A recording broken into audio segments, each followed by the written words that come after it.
हम इस वक्त मुरादाबाद की कांड विधानसभा में हैं। 2022 में किसकी सरकार बनना चाहिए उसी का सर्वे करने आए हैं। आम जनता क्या चाहती है, क्या दोबारा से बीजेपी की सरकार आना चाहिए या सत्ता परिवर्तन होना चाहिए। कांड में इस समय मेरे साथ जो है बीजेपी, समाजवादी पार्टी, बीएसपी और एआईएमआईएम सभी के नेता हैं और सभी पार्टियों के हैं, तो अच्छा होगा कि जो है अच्छे से अपनी बात रख सकते हैं। तो पहले मैं बीजेपी के जो है से स्टार्ट करूंगा। क्या नाम हुआ आपका? मेरा नाम रिजवान अलवी है। रिजवान अलवी जी। सबका साथ सबका विकास बिल्कुल बिल्कुल हुआ भाई साहब। हाँ। प्रधानमंत्री आवास योजना के अंतर्गत जो मकान बने सबसे ज्यादा मुस्लिमों के बने हैं। ठीक है जी। उज्ज्वल योजना के अंतर्गत जो गैस सिलेंडर मिले हैं वो मुस्लिमों को मिले हैं ज्यादा। हाँ। अगर आप चाहो रिकॉर्ड तो मेरे पास रखा, मैं बिल्कुल दिखा सकता हूँ। हाँ। समाजवादी पार्टी के हैं, आपका क्या नाम हुआ? सरवर हुसैन। अच्छा, जैसा ये कह रहे हैं कि सबका साथ सबका विकास हुआ, क्या वाकई में हुआ? सबका साथ सबका विकास ये जो है कोरी बात है, ये सब जमीनी स्तर पर नहीं है। और 400 कुछ सीटों पे बीजेपी अपने प्रत्याशी उतार रही है, गठबंधन के साथ उतार रही है। किसी भी एक मुस्लिम प्रत्याशी को बीजेपी ने अपना टिकट नहीं दिया, तो सबका साथ सबका विकास हम कैसे मान लें? जब टिकट बढ़ेंगे तो मुस्लिमों को भी मिलेंगे, ऐसा कुछ नहीं है। अभी पहले उम्मीदवारी घोषणा हो जान दो, अगर मुस्लिम टिकट मांगेगा तो उसे भी टिकट मिलेगा। चलिए मिलेगा, मगर जो है आप पिछले वक्त में देख लीजिए, कहीं भी विधानसभा चुनाव हुए या लोकसभा चुनाव मुस्लिम से परहेज किया जाता है बीजेपी की तरफ से। भाई ऐसा कुछ नहीं है। जब भारतीय जनता पार्टी से मुसलमान जुड़ेगा तभी तो उसे जोड़ेंगे। हाँ। जब आप कहते हो भाई बीजेपी मुसलमानों के खिलाफ है, कौन सी बीजेपी ने मुसलमानों के खिलाफ कर दी? कोई योजना ऐसी बता दो बीजेपी ने मुसलमानों को ना दी हो। हाँ। एक गिनवा दो मुझे, इनमें से पूछ लो। टिकट की बात आई, बीएसपी ने जो है मुख्तार अंसारी को पार्टी से निकाल दिया, क्या कहेंगे? देखिए, मुख्तार अंसारी साहब को जो पार्टी से निकाला गया है वो इसलिए निकाला गया है, असल में बहुजन समाज पार्टी में जो है गुंडे माफियाओं का जो है राज नहीं होता है। जब बहुजन समाज पार्टी की सरकार होती है तो जितने भी गुंडे और माफिया होते हैं वो प्रदेश छोड़कर भाग जाते हैं, क्योंकि बहुजन समाज पार्टी की सरकार में कानून का राज होता है। सर्वजन हितार सर्वजन सुखाई की जो है उसमें जो है सभी का साथ लेकर के चलते हैं और ज़मीनी स्तर पर जो है कार्य होते हैं। अधिकारी भी जो है मतलब डरे हुए रहते हैं, कोई भ्रष्टाचार नहीं होता है, रिश्वतखोरी नहीं चलती है, चाहे वो समाजवादी की सरकार रही हो या आज जो है भारतीय जनता पार्टी की जो है सरकार है। इनमें तमाम जो है भ्रष्टाचार है। कोई भी काम जो है किसी भी जगह किसी भी कार्यालय में आप जो है किसी भी मतलब सरकारी दफ्तर में पहुंच जाएं, बिना पैसे के किसी जनता का कोई काम नहीं हो रहा है। मतलब जो जितने काम मायावती ने अपने कार्यकाल में किए, जितने विकास किए, वो सब मतलब जो है हुए, वही मतलब जो पास किए और जिनका जो है बजट पास हुआ वो काम अब तक हो रहे हैं। बाकी इन नई सरकारों ने जो है कुछ नहीं किया। जिन मुख्तार अंसारी को निकाला पार्टी से और पहले आपने अतीक अहमद को लिया, अब मुख्तार अंसारी जो बाहुबली हैं, माफिया का इल्ज़ाम है, उनको आप ले रहे हैं। मैं सबसे पहले ये बात बताना चाहूँगा, मैं नईम कुरैशी जिला संगठन मंत्री एमआईएम पार्टी से हूँ। पिछले यहाँ पर 3 इलेक्शन लड़ाए, हमें कहीं भी शर्मिंदगी उठानी नहीं पड़ी, क्योंकि हमारे लोगों ने, मुसलमानों ने भी, गैर मुस्लिमों ने भी माशाल्लाह अच्छा साथ दिया है। हम उनका शुक्रगुजार हैं। दूसरी बात, जहाँ तक मुख्तार अंसारी, अतीक अहमद का सवाल है, तो मेरा सवाल एक है मीडियम के माध्यम से, क्या उससे पहले समाजवादी और बहुजन समाज ने इन दोनों से मिलकर के सरकारें बनवाई? क्या दूध के धुले हुए थे वो, या अब अपराधी हुए वो? क्या थे वो? इसलिए क्योंकि इनका चेहरा दिखाने का अलग है और खाने का अलग है। बिल्कुल स्पष्ट तरीके से वो इनसे पूछे कि कल क्या थे वो जो उनके साथ मिलकर के सरकारें बनाई। बलात्कारी, भ्रष्टाचारी यही है ना। आज उनको निकाल के फेंक दिया, तो इनके दोहरा रवैया है। बहरहाल जहाँ तक इसका बीजेपी का सवाल है, समाजवादी का सवाल है, ख़ास तौर पे समाजवादी और ख़ास तौर पे बीएसपी, बिल्कुल साफ उदाहरण है कि अगर इनकी नीयत और नीति साफ होती और मुसलमानों का साथ देते, मुसलमानों को किसी हद तक कहीं लेके जाते, किसी जिम्मेदारी को देते, तो आज इनको नवैयत ये देखनी नहीं पड़ती कि 0-0 मायावती और 0-0 में तो 40-44 सीटें हैं, मुलायम को भी 0-0 कहूँगा। ये तो मैं बताना चाह रहा हूँ। और आज मैं बताना चाह रहा हूँ, हमारे बैरिस्टर असदुद्दीन ओवैसी जो कहते हैं, साफ लफ्ज़ों में कहते हैं, खुलेआम कहते हैं, चाहे हमारे मोदी जी हो, चाहे हमारे योगी जी हो, चाहे अखिलेश जी हो, चाहे मायावती जी हो, आँख में आँख डाल करके बात करने वाले असदुद्दीन ओवैसी आज हिंदुस्तान के अंदर पहले नेता है।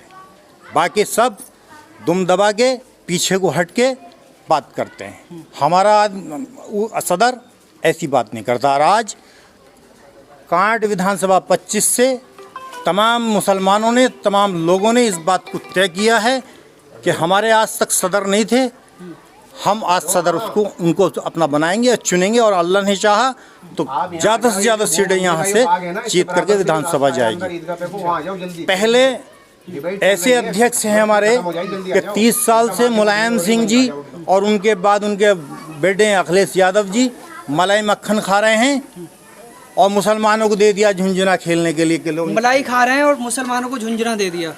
देखो आज जो है 2017 का आप चुनाव उठा के देख लो, हमारी पार्टी विपक्ष में सबसे मजबूत पार्टी है। और आज अगर यूपी के अंदर किसी ने विरोध प्रदर्शन करा है या लोगों की आवाज़ उठाई है तो वो समाजवादी पार्टी है। हमारे यहाँ 25 विधानसभा कांट में अनीसुर रहमान सबसे ज़्यादा आवाज़ उठाने वाले में सदस्य में CAA का प्रदर्शन हो, सरकार बनाम उनके खिलाफ मुकदमा लिखा गया हमारे प्रत्याशी के। और हमारी जो लड़ाई है यहाँ कांट विधानसभा की वो बीजेपी से रही नहीं है। अखिलेश यादव क्यों खामोश रहे CAA NRC पर? उन्होंने बोला है CAA NRC पर बोला है उन्होंने अखिलेश जी ने, और अखिलेश जी ने हमारी आवाज़ जो लोकसभा में भी उठाई है इस पर, और हर स्तर से उन्होंने आवाज़ उठाई है। पार्टी की ये आवाज़ है, मुस्लिमों की आवाज़ है वो अखिलेश यादव।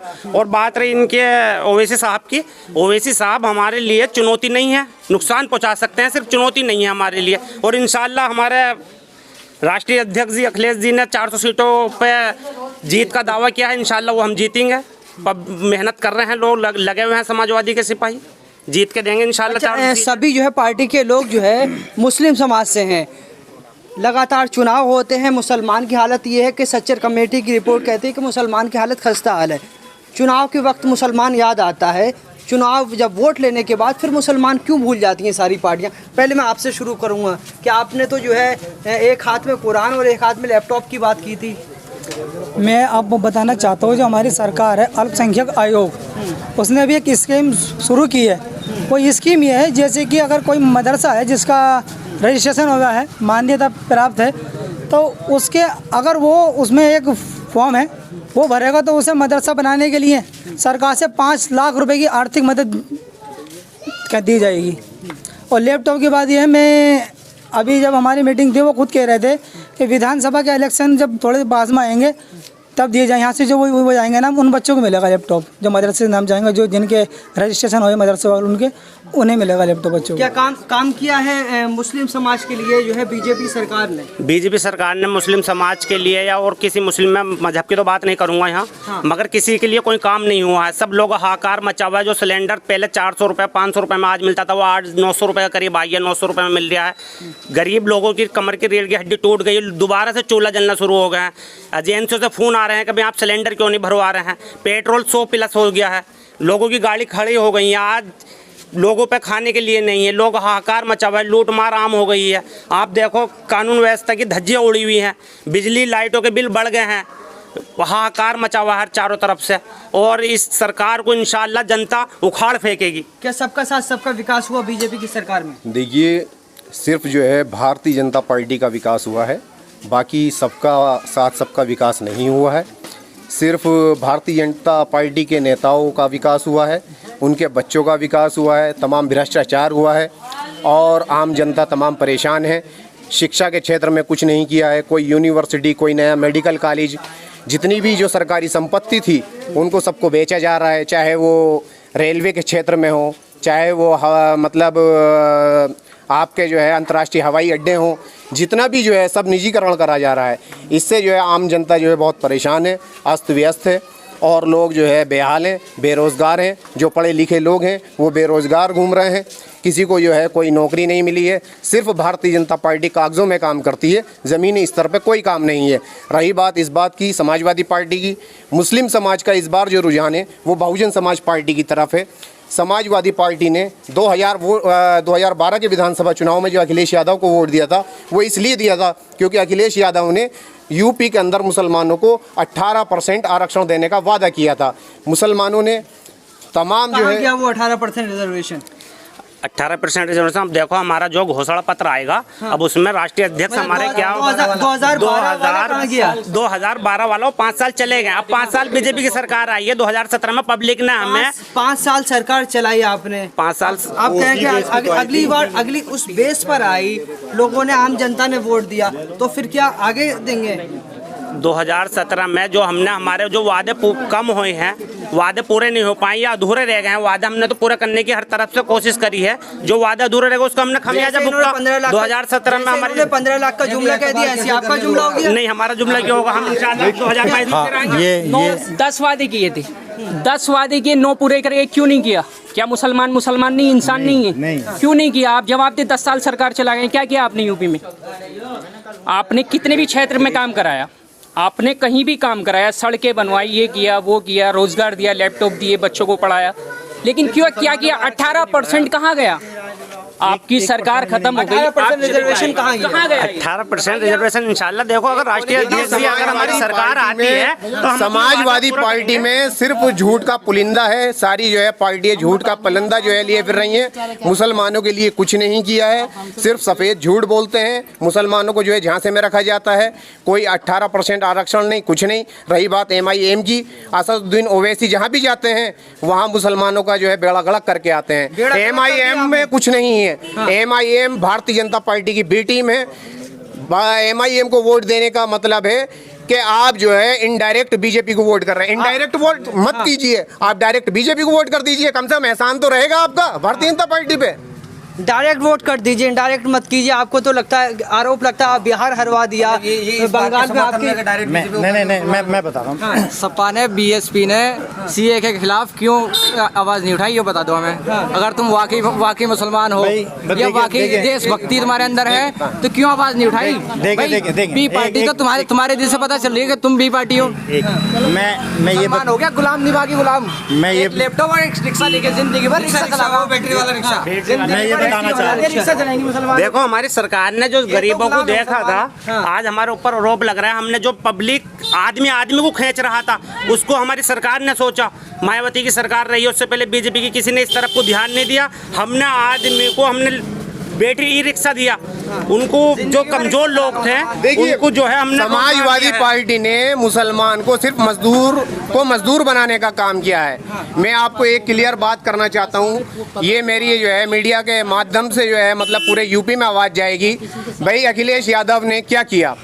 अखिलेश यादव ने रिपेयरों वाला रिक्शा लेकर के एक बैटरी वाला रिक्शा दिया।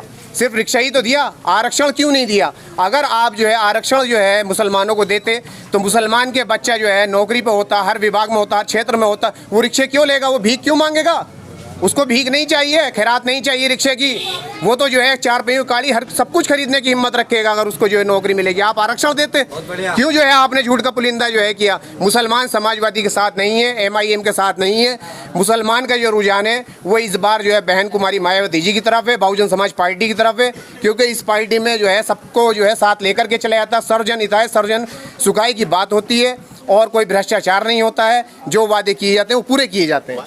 आदरणीय बहन कुमारी मायावती जी के दिशा निर्देश में ये सीट बहुजन समाज पार्टी की बहन जी की पर्सनल सीट है।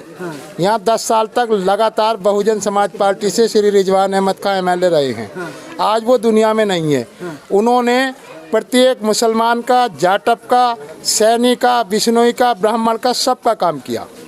अभी आपने मेरे भाई ने कहा कि समाजवादी क्या कहती है, समाजवादी चाहती क्या है। ये मुस्लिम समाज के भाई खड़े हुए हैं। मुसलमानों का वोट तो समाजवादी ने लिया। अब ये नेताजी बोल रहे थे कि हमने वायदे पूरे करे। जब अखिलेश यादव की सरकार थी तो मुजफ्फरनगर के अंदर दंगा कैसे हो गया? और जब हमारी बहन जी की सरकार बनती है तो किसी के अंदर हिम्मत नहीं जो किसी की तरफ को आंख उठा के देख ले। कानून व्यवस्था मायावती की सरकार में सही रहती है। मुजफ्फरनगर दंगे का आरोप आप पे लगता है कि आपकी सरकार थी, उस वक्त दंगा हुआ, कानून व्यवस्था को कंट्रोल क्यों नहीं हुआ? कानून व्यवस्था हमने बहुत अच्छे तरह से संभाला। इससे ज्यादा और दंगा हो सकता था उस एरिया में। 1 लाख मुसलमान बेघर हुआ, 1 लाख मुसलमान की रोजी रोटी छुनी। कैसी कानून व्यवस्था थी? अब हमारी सरकार में कांट प्रकरण गूंजा था, उसको हमने कैसे संभाला। उसमें DM सीएम तत्कालीन डीएम की आंख भी फूट गई थी, वो हमारी सरकार नहीं संभाला। ये केवल काट में कोई मंदिर का मुद्दा नहीं था, कोई मस्जिद का मुद्दा नहीं था। ये तत्कालीन पीस पार्टी का एमएलए बना था, उसने जबरदस्ती जाटव समाज को गुमराह करने के लिए कांड कराया था। हमारा मुसलमान और जाटव यहाँ गले मिला कर रहता, यहाँ कोई मंदिर मस्जिद का झगड़ा नहीं था। ये केवल एक एमएलए की सोच थी जो पीस पार्टी का एमएलए था, और कुछ नहीं था उसमें। ये 5 साल का विकास नहीं है, ये बहुत पहला विकास है। क्योंकि जहाँ जिस कॉलोनी में आप खड़े हैं, इस कॉलोनी में एक प्लाट था, बहुत पहले से आता था मैं। ये जो सरकार, ये जो विकास हुआ है, ये समाजवादी में नहीं हुआ, ये बहन जी की सरकार में ये विकास हुआ है। माननीय रिजवान विधायक जी की निधि में ये सारा काम हुआ है। ठीक रही। आप किस पार्टी से सवाल करना चाहेंगे? कोई सवाल करना चाहे तो जी, मैं समाजवादी से ही, समाजवादी के कार्यकर्ताओं से, उन नेताओं से सवाल करना चाहूँगा कि 5 साल सरकार रह गई। आप ये बताइए कि इन 5 सालों में मुसलमानों के लिए क्या किया? बताइए। हमने इस 5 सालों में मुसलमानों के लिए शिक्षा दी, रोजगार दिया, मुसलमानों को नौकरियां दी हैं, विकास करा। आज हम उसी विकास के बल पर दोबारा सरकार बनाना चाह रहे हैं और 400 सीटें हम ला रहे हैं इंशाल्लाह। और इंशाल्लाह अखिलेश यादव दोबारा मुख्यमंत्री बनेंगे और 400 सीटें हम ला के दिखाएंगे। ये हमारा दावा ही नहीं, ये हमारा दावा। आपका क्या सवाल है? भाई साहब, नौकरी न दी तो क्या दिया? किससे? बीजेपी से? ना बीजेपी ने दी, ना बसपा ने दी, सॉरी सपा ने दी। सपा ने वादा किया था, क्यों नहीं पूरा किया? बीजेपी पे सॉफ्ट कॉर्नर है आपका लगता है? भाई बीजेपी, मेरा किसी के साथ सॉफ्ट कॉर्नर नहीं है, क्योंकि मेरा किसी के साथ में नहीं है। मैं तो साफ कहता हूं, ना मुसलमानों के पक्ष में कोई बात नहीं करता, ना तो बीएसपी, ना बीजेपी और ना सपा, सभी मुसलमान। बसपा के अंदर बहन कुमारी मायावती जी झूठे वादे नहीं करती, ठीक है। उन्होंने शिक्षा दी 200 से ऊपर उत्तर प्रदेश के अंदर। मुख्तार अंसारी को पार्टी से निकाल दिया? नहीं, वो उन्होंने इसलिए निकाला कि उनकी सरकार में कोई भी बदमाशी, कोई भी दादागिरी, नाजायज किसी को सताना, जुल्म करना, वो उनकी सरकार में नहीं होता। वो जब भी सत्ता में आती है, पहले से उनका कानून व्यवस्था। पहले क्या करा था? पहले शरीफ थे, पहले शरीफ थे, पहले सही थे वो। मुख्तार अंसारी पहले माफिया नहीं थे, पहले माफिया नहीं थे। अब मुख्तार अंसारी माफिया है, बाहुबली उन्होंने बनाया। हज करे में थे वो पहले, जब मायावती की सरकार बनी उनको सपोर्ट करा तो वो हाजी थे, दोनों के दोनों। बाहुबली अपने आज जो है ना बाहुबली हो गए, नसीमुद्दीन बेवकूफ मुसलमानों का बेवकूफ। इसी सरकार में, बहन जी की सरकार में राजा भैया को सीट मिली, समाजवादी ने भी सीट दी, बीजेपी ने भी सीट दी, हर पार्टी ने सीट दी। सबके राजा भैया सबसे बड़े डॉन हैं उत्तर प्रदेश के अंदर। सिर्फ एक मात्र ये काम बहन जी ने किया, जितने भी कानून व्यवस्था संभाली है उत्तर प्रदेश के अंदर, बहन जी की सरकार में संभली है। आप इतिहास उठा के देख लीजिए, उत्तर प्रदेश के अंदर कहीं दंगा हुआ हो, कोई मुस्लिम समाज का कोई काम हो या कोई भी या हिंदू समाज का काम हो, कहीं उनके समाज में AIMIM के प्रवक्ता आसिम वकार कह रहे हैं कि मुस्लिम है, इस वजह से निकाल दिया पार्टी से। नहीं, ऐसा नहीं है, ऐसा नहीं। इन असरुद्दीन ओवैसी से हमें कोई भी फर्क नहीं पड़ता बहुजन समाज पार्टी को।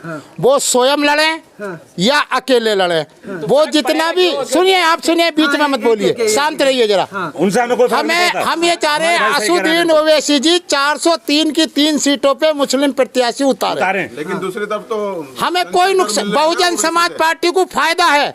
आने वाले चुनाव में जिस दिन रिजल्ट निकलेगा, ओवैसी मिल रहे नहीं, चंद्रशेखर का कोई वजूद नहीं है। 20 साल बाद सोचेंगे अभी बहन मायावती जी का वजूद है। मैं अभी सब पार्टी वाले लोग अपनी अपनी तरफ से बात रख रहे हैं, और कोई आदमी, कोई पार्टी वाले कह रहे हैं कि हमारी सरकार अच्छी है, कोई कह रहा है हमारी सरकार अच्छी है। सारी पार्टियां हैं, मैं तो कहता हूँ सब अच्छी है, और जो पीछे हो चुका है वो भी जाने दो, जो पीछे हो चुका है। लेकिन अभी 2022 का इलेक्शन है, जिससे मुतालिक आप पूछ रहे हैं, अभी इन पार्टियों के पास मुद्दा क्या है? भाई मान लीजिए अगर हम समाजवादियों को वोट दें तो उसके पास हमारे लिए है क्या? जनता के लिए वो करेगी क्या? क्या जो सिलेंडर महंगा हो चुका उसको कम करेंगे? क्या जो तमाम चीज़ों का भाव बढ़ चुका है और गरीब लोग परेशान हैं, लोगों के पास खाने के लिए नहीं है, रोज़गार नहीं है, तमाम परेशानियां हैं, तो क्या ये सब पार्टियां जो दूसरे अपने अपने एजेंडा के, इन्होंने अपना एजेंडा बनाया, गरीबों के लिए करेंगे क्या? किसी के पास कुछ भी नहीं है। शिक्षा के मैदान में क्या कोई पार्टी ये कह रही है कि भाई तुम हमारी विधानसभा से जो है 25 से आप हमारे कैंडिडेट को जिताओ, हम यहाँ पर एक हॉस्पिटल बनाएंगे? नहीं बोलेंगे इन लोग। हिंदू मुस्लिम क्या मतलब है? सबसे पहले इंसानियत है। अब इंसानों को नहीं देख रहे हैं। रही बात ये कि मुसलमान के वोट पर समाजवादी बनती है, अभी कह रहे हैं 400 में से 400 सीट लाएंगे। कोई बात नहीं, हमको किसी से कोई एतराज़ नहीं है, लेकिन क्या पहले मुसलमानों ने जो भरोसा किया था उसका क्या हुआ? कि दोबारा भरोसा कर ले हम? इसी तरह से बीएसपी वाले भी अपनी तरफ से कुछ ना कुछ कह रहे हैं कि मुसलमानों के लिए या और आम जनता के लिए क्या बीएसपी के एजेंडे में कुछ है? हम क्यों चुने? सिर्फ मुसलमानों को फ्रंट पे ला करके मीडिया पे मुसलमान किधर जाएगा किधर, दूसरे समाज को भी पूछो ना भाई, दूसरा समाज किधर जाएगा? सिर्फ मुसलमानों को तुम हाईलाइट करेंगे, मुसलमानों को दुश्मन बना देंगे बीजेपी का। समाजवादी हो, बीएसपी हो, कांग्रेस हो या आम आदमी पार्टी हो या दूसरी और कोई भी पार्टी हो, ये सब एक है, सबका एजेंडा एक है, जनता को चुतिया बना रहे लोग। सिर्फ जनता को बेवकूफ़ बना कर रखना है, असल मुद्दे से भटकाना है। हम लोगों को काम करना है। आपके गांव के और आपके विधानसभा के हमारे मुद्दे ये हैं, आजकल का जो हमारा 18 से 20 साल का यंग है, ठीक है, इन 10 साल के अंदर अंदर इतना पिछड़ गया। समाजवादी पार्टी ने कहा कि शिक्षा में सबको शिक्षा पढ़ाओ, सब लोग शिक्षक बनेंगे, ठीक है, पास सब होंगे लेकिन काम का कोई नहीं होगा। आजकल आप हर घर में जाके देखें, एक दो बंदा ग्रेजुएट आपको मिलेगा, ठीक है, लेकिन किसी काम का नहीं, वो रिक्शा चलाने के ही लायक है। आप ग्रेजुएट से बोलोगे बोले आप रिक्शा चलाओ, ये करो वो करो, कुछ नहीं होने वाला है। लॉकडाउन है, दुनिया भर की खुराफाते हैं, इतना पिछड़ गया ये लोग, इतना पिछड़ गया कि अपने आप से नहीं संभाला जा रहा। प्लस महंगाई की मार है। आप सब लोग जानते हैं सरसों का तेल क्या भाव था और आज क्या भाव है, ठीक है। कभी सिलेंडर 400-500 का मिलता था, आज 915 का है। पेट्रोल कभी 100 रुपये, 60 रुपये, 50 को था, आज सीधा 100 रुपये को है। तो ये आम आदमी क्या करेगा? मिडिल क्लास लोग क्या करेंगे? जिएंगे या मरेंगे? चोरी नहीं होगी, चकारी नहीं होगी, क्या नहीं करेंगे? किसी की फैमिली छोटी है, किसी की बड़ी है, खाली राशन से काम नहीं चलता है, और भी बहुत सारी चीज़ें हैं। और AIMIM पे ज़्यादा आरोप लगता है कि ये दोनों पार्टी धर्म की बात करती है। अगर मुस्लिम विरोधी भारतीय जनता पार्टी होती तो इतनी संख्या में मुसलमान उसकी सदस्यता ग्रहण क्यों करता? मॉब लिंचिंग क्यों होती? भाई आज भी सुनो, कल है ना, कल मुझे महदूद गली में बुलाया गया था, सैकड़ों मुस्लिम नौजवानों ने, बुजुर्गों ने भारतीय जनता पार्टी की सदस्यता ग्रहण की। उन्होंने क्यों की? उनसे जाके पूछ सकते हो आप क्यों? भाई उन्हें जब बीजेपी को लग रहा है कि बीजेपी काम कर रही है, मुसलमानों का ध्यान रख रही है, बगैर भेदभाव के सारे हो रहा है, कर रही है, बगैर भाव हो रहे हैं। प्रधानमंत्री आवास योजना के अंदर मकान बने। MIM हो या बीजेपी हो, वो मुस्लिम पे चुनाव लड़ रहे हैं, ये हिंदुत्व पे लड़ रहे हैं। योगी जी का भी स्टेटमेंट है, ओवैसी साहब का भी है कि भाई हम जो है मुसलमानों को जीना सिखा रहे हैं और ये कर रहे हैं। और हमारी जो समाजवादी पार्टी है वो सबको लेकर चल रही है। सब जितने भी हिंदुस्तानी लोग हैं, यूपी के लोग हैं, हमारी पार्टी सब ज्वाइन है, सब लोग हमारी पार्टी से जुड़े हुए हैं। संगठन बहुत मजबूत है, इंशाल्लाह 400 सीट हम जीत रहे हैं और अखिलेश 2022 में वापसी कर रहे हैं और वो मुख्यमंत्री बनेंगे और लोगों के जो सपने हैं वो पूरे होंगे। बहुजनों की बात करते करते अब तो जो है ब्राह्मणों पे आ गए आप लोग। देखिए, बहुजन समाज पार्टी में जो है सभी को साथ लेकर के चलते हैं। ऐसा नहीं है कि ब्राह्मणों की ही बात की जा रही है। बहुजन समाज पार्टी में जो है हर धर्म, हर वर्ग की बात की जाती है। मुसलमानों को भी साथ लेकर चल रहे हैं, ब्राह्मणों को भी साथ लेकर के चल रहे हैं, सैनियों को भी साथ लेकर के चल रहे हैं, यादव को भी साथ लेकर के चल रहे हैं, जाटों को भी साथ लेकर के चल रहे हैं। कोई से भी धर्म से, कोई से भी जो है मतलब जाति से जो ताल्लुक़ रख, सबको जो है बहुजन समाज पार्टी साथ लेकर के चल रही है। और इस बार का जो 2022 का जो चुनाव है उसमें जो है माहौल बहुजन समाज पार्टी का बहुत अच्छा है और इंशाल्लाह अल्लाह ने चाहा तो 2022 में बहुजन समाज पार्टी की जो है पूर्ण बहुमत की सरकार बनेगी और जो है बहन मायावती जी जो है प्रदेश की मुख्यमंत्री बनेंगी। सबका काम खराब करने आ रहे हैं आप लोग। हाँ, सबका काम खराब करने आ रहे हैं। मैं बता रहा हूँ कि दोनों आदमी, मायावती भी और अखिलेश जी भी, सपने देख रहे हैं और सपने पे सॉफ्ट हैं आप। हाँ, क्यों? मैं कह रहा हूँ दोनों के दोनों सपने देख रहे हैं, सपने ही इनके रहेंगे। ये असल में बीजेपी पे ही सॉफ्ट रहेंगे। असल में बीजेपी की बी टीम है, MIM, ये बीजेपी की बी टीम की बात मैं बता रहा हूँ बीजेपी की, कि अगर ऑल इंडिया के अंदर कोई विपक्ष की भूमिका निभा रहे हैं तो असदुद्दीन ओवैसी उठा रहे हैं। क्या किसी मीडिया के माध्यम से जानकारी ले लो या किसी से भी ले लो। सही बात। मुलायम सिंह जी, दोनों बाप बेटे एक तरफ खामोशी से बैठे हैं, 5 साल बड़ी आसानी से उनको काम पूरे करा दिए। मायावती जी अब निकल के आ रही हैं कि चलो बेवकूफ़ बनाने के लिए मुसलमानों का। ऐसे ही अखिलेश साहब आए बेवकूफ़ बनाने के लिए मुसलमानों का। अरे 5 साल पहले कहाँ थे मुसलमान? कट गए, मर गए, लुट गए, इज्जत लुटी, तमाम हुआ। कहाँ हैं? कानून बन गया, लव जहाज पे बन गया, 3 तलाक पे बन गया और न जाने कितने कानून बन गए इनकी मौजूदगी में। क्या हमने भी वोट समाजवादी को दिया? 25 साल रहा हूँ मैं, 30 साल समाजवादी के अंदर। पहले भाई थे, अब हम थे। 30 साल के बाद हमने इस पार्टी को ठुकरा दिया। इसलिए ठुकरा दिया, इसकी समाजवादी पार्टी के अंदर कार्यकर्ता की कोई इज्जत नहीं है। जब मेरा भाई यहाँ पर इस पार्टी का सिपह सलार था, झंडा लाने वाला, डंडा लाने वाला समाजवादी का मेरा भाई था, जिस दिन उनका इंतकाल हुआ एक समाजवादी का कार्यकर्ता वहाँ नहीं पहुँचा। उसी दिन मैंने लात मार दी समाजवादी को कि मुसलमानों के मतलब की पार्टी नहीं है, ये अपनी मतलब पर पार्टी है। आखिर में अच्छा, सबका जो है एक चीज़ है सर, अभी ये जो है क्या अभी यूपी के अंदर इलेक्शन है, यूपी के अंदर एक बहुत बड़ी तादाद है जो मुसलमानों की है। अच्छा, कांग्रेस अगर जिंदा है, उसका वजूद बाकी है तो मुस्लिम वोट से है, समाजवादी का वजूद अगर बाकी है तो मुस्लिम वोट से, नहीं तो ये भी तबाह हो जाएगी इंशाल्लाह। अगर मायावती जी अगर मुख्यमंत्री बनेगी तो मुस्लिम वोट से। इनकी अपनी ज़ाती हैसियत कुछ नहीं है, बात समझ लीजिए आप। मुसलमानों को वोट पर इन लोग जिंदा है। क्या इन लोगों के लिए, मुसलमानों के लिए इन लोगों के पास कुछ है अभी एजेंडा 2022 में? मैं इन लोगों से पूछना चाहता हूँ, पार्टी वाले लोग से।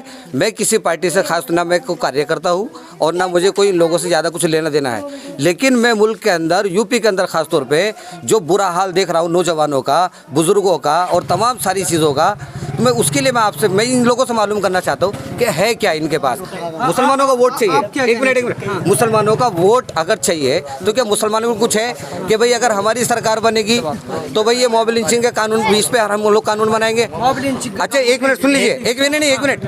अभी हमारे एक भाई ने कहा कि ये बीजेपी की बी टीम है, वो सी टीम है, सी टीम, ये लोग बोलते अपनी काबिलियत को छुपाने का सबसे अच्छा रास्ता ये है।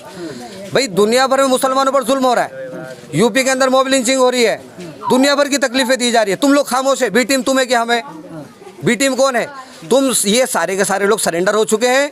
इन लोगों को सिर्फ वोट चाहिए, मुसलमानों की जान निकले कुछ भी उन लोगों को कोई परवाह नहीं तो एजेंडा जाहिर करें, नहीं एक मिनट, नहीं तो एजेंडा वो जो दें और जो मैनिफेस्टो दें उसमें डालें कि हम लोग मुसलमानों के लिए जो कानून बने उल्टे सीधे, या तो उनको रद्द करेंगे, हम लोग वोट देने के लिए तैयार है। बीएसपी से हमको क्या प्रॉब्लम है, हमने वोट दिया नहीं। क्या आपका कहना है कि आप फ्री में वोट क्यों दें, हमारे मुद्दे सॉल्व होने चाहिए ना? बिल्कुल सही बात है, बिल्कुल सही बात है। फ्री में वोट क्यों दें? हमारे काम, हमारे लिए काम होना चाहिए। ये बस्ती कम से कम 50 साल से आबाद है। बच्चे स्कूल, ये छोटे छोटे बच्चे स्कूल जाते हैं 1.5 किलोमीटर स्टेशन के पास, 1.5 किलोमीटर है। बीएसपी भी रही है, ईदगाह बस्ती है ये, काट की ईदगाह बस्ती, बच्चे जाते हैं स्टेशन के पास कम से कम 1.5 किलोमीटर। सपा भी रह चुकी, बसपा भी रह चुकी, बीजेपी भी चल रही है। किसी ने कोई स्कूल के बारे में तो कोई बात नहीं करी है। हॉस्पिटल कहाँ है, कितनी दूर है, वो भी लगभग 1-1.25 किलोमीटर दूर है। कोई मतलब नहीं उस बात, कोई उस बारे में बात ही नहीं करता। जो भी बात करता है हिंदू और मुस्लिम की बात करता है। दुनिया भर में मॉब लिंचिंग हो रही है, उसके बारे में कोई बात नहीं करता है। अगर सपा मुसलमानों के पक्ष में बात करती है तो क्यों उसके खिलाफ आवाज़ नहीं उठाती? बलात्कार हो रहे हैं, क्यों उसके खिलाफ आवाज़ नहीं उठाती? सपा और बसपा अगर वाकई मुसलमानों के पक्ष में बात करती हैं तो क्यों आवाज़ नहीं करती? तो ये तो साबित करता है कि ये सब लोग एक ही हैं। चुनाव में मुद्दे मेन तो यही है, मॉब लिंचिंग जो हो रही है और इधर रेपिस्ट बढ़ रहे हैं। और अब ये तो है कि हर जगह पैसे लेकर के काम हो रहा है, तो ये ना हो और सबका साथ सबका विकास हो। मैं किसी पार्टी से नहीं हूँ, मैं निर्दलीय हूँ, किसी पार्टी से नहीं। पैसे लेकर कहाँ काम हो रहा है? आपका क्या मुद्दा है चुनाव में? सर मुद्दा नहीं है, भारतीय जनता पार्टी की सरकार बनने जा रही है 2022 में। इनसे पता कर लो, मुस्लिमों की बात कर रहे हैं। बहुत समय से देख रहा हूँ मैं कि मुसलमानों के बताओ, प्रधानमंत्री आवास योजना आई, मुसलमान के पता कर लो घर नहीं बने क्या? इतने नॉन मुस्लिमों के घर नहीं बने, इतने मुसलमानों के घर बने। इस बस्ती के अंदर मैं मानता हूँ कम से कम 70, 80, 90 घर मुस्लिमों को बने हैं। गैस चूल्हे जो स्कीमें आई है मुसलमानों को नहीं मिली है। ये सर कहने की बातें सारी पार्टियों की कि मुसलमानों को कुछ नहीं मिला है, सब कुछ मिला है। मकान 3 लाख रुपये पर मकान भी मिला है, ठीक है। ये सारी पार्टियां जो है ये अखबार रही है कि मुसलमानों को डराती है, मॉब लिंचिंग, ऐसा कुछ नहीं। भारतीय जनता पार्टी सरकार दोबारा बनाएंगे 22 में भी। के काट के लोगों का मसला है, मुद्दा है कि यहाँ पर हॉस्पिटल नहीं है इस एरिया में, और यहाँ पर जो है बच्चों के लिए स्कूल नहीं है। ठीक है, मैं कल MLA रहे, सपा के भी MLA भाई, हमारे जो MLA हैं राजेश कुमार चुन्नू जी, उनसे ये बात मैं रखूँगा, कल जाऊँगा बिल्कुल। अब जब जो है चुनाव आएगा आप रखेंगे, उससे पहले क्यों नहीं हुआ? भाई ये अगर उससे पहले संज्ञान में नहीं था, उससे पहले हमें पता नहीं है।